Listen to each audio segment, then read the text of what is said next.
Hey everyone, this is Jeff. I'm a recovering alcoholic, and you haven't seen any of my videos.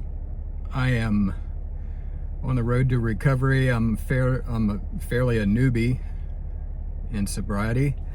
Got my 5-month chip yesterday, so 5 months sober, no alcohol, no painkillers, no weed, no gummies.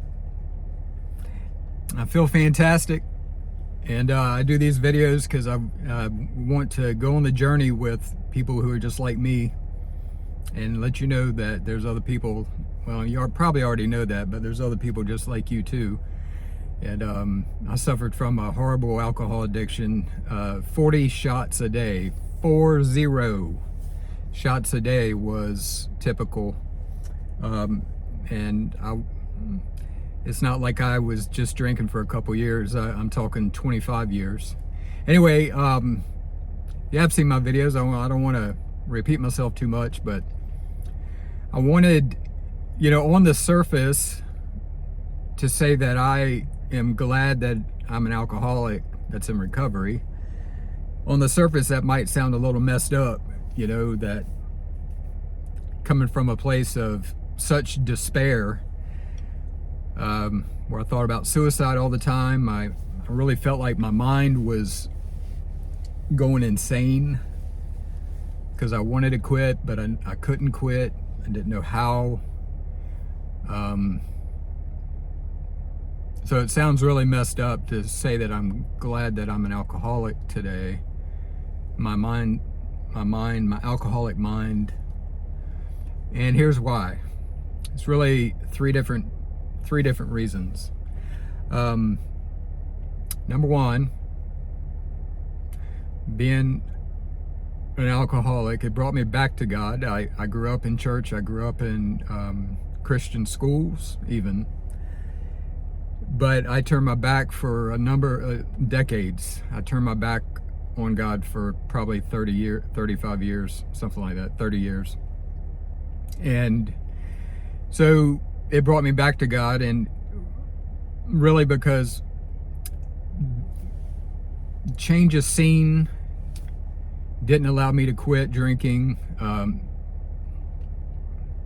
The nudging of family, friends, and doctors, the urging of family, friends, and doctors, that didn't help me change.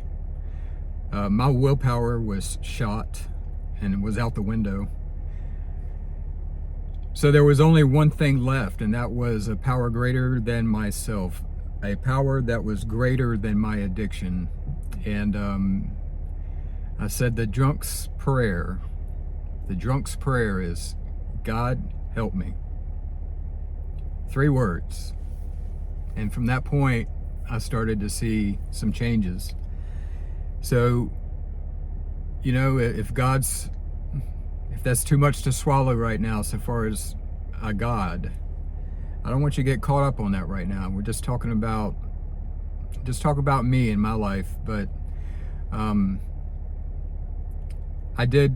read something the other day that made a lot of sense on that subject, and that's, do you know why so many addicts believe in God? Well, it's because they've met the devil. And that is exactly where I was at. And so, anyway, so that's one thing. Number two, another reason why I'm happy that I'm an alcoholic in recovery, is that I have this whole new community of people that in just a short amount of time, 5 months, I'm gaining this people from all walks of life, men and women, and I'm gaining these great friendships that are truly genuine. Truly genuine, people from all income levels, all shapes, sizes, colors, And it's just because we have that common thread that we had an addiction, and then we have the other common thread that we're in recovery. And I had all of my friendships, really, except one guy who's my best friend in the world, but he lives across country from me. But all of my other friendships were superficial, artificial. They were fake. As soon as I stopped drinking, they were gone. Poof, gone. And we did all kinds of stuff together on a weekly basis. And then all of a sudden, because I didn't drink anymore, they were gone. Well, that's not a friend. That's not a friend at all.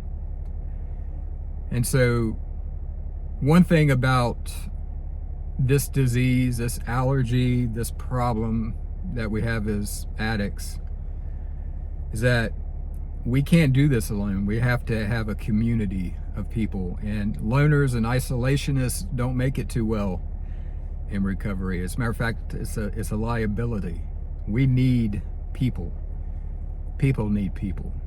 And so I'm very thankful that I have some genuine relationships in my life now. And anything that I'm saying could happen for you as well. I'm not special, everybody. I'm not special at all. I'm just a guy who had a major problem and is on the road to recovery. Well, I'm in recovery, and I am enjoying life. The third thing is alcohol, coke, weed. Really, they're just symptoms of, deeper problems, and we all have those. We all have things that we're full of fear. Most of us have 100 forms of fear, and resentment and anger and anxiety. And a lot of times we drink because of those things. And we have that temporary fix that lasts for about an hour, and then you spend the next 12 hours with more fear and anxiety and anger, but now it's topped off with guilt and shame because it's not sane to be pouring poison down your throat or injecting it into your arm. It's not sane to be putting poison in our bodies and go into self-destruction. It goes against our very nature to self-preserve. So those three things, I just wanted to share that with you in hopes if you're new in sobriety, if you're thinking about it, life does get better. It really does get better. Mentally, emotionally, spiritually, all of it.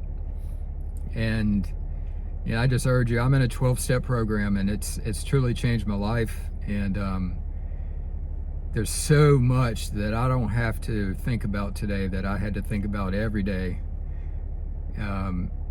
The scales are lifting off my eyes, and the filters are coming off my ears, and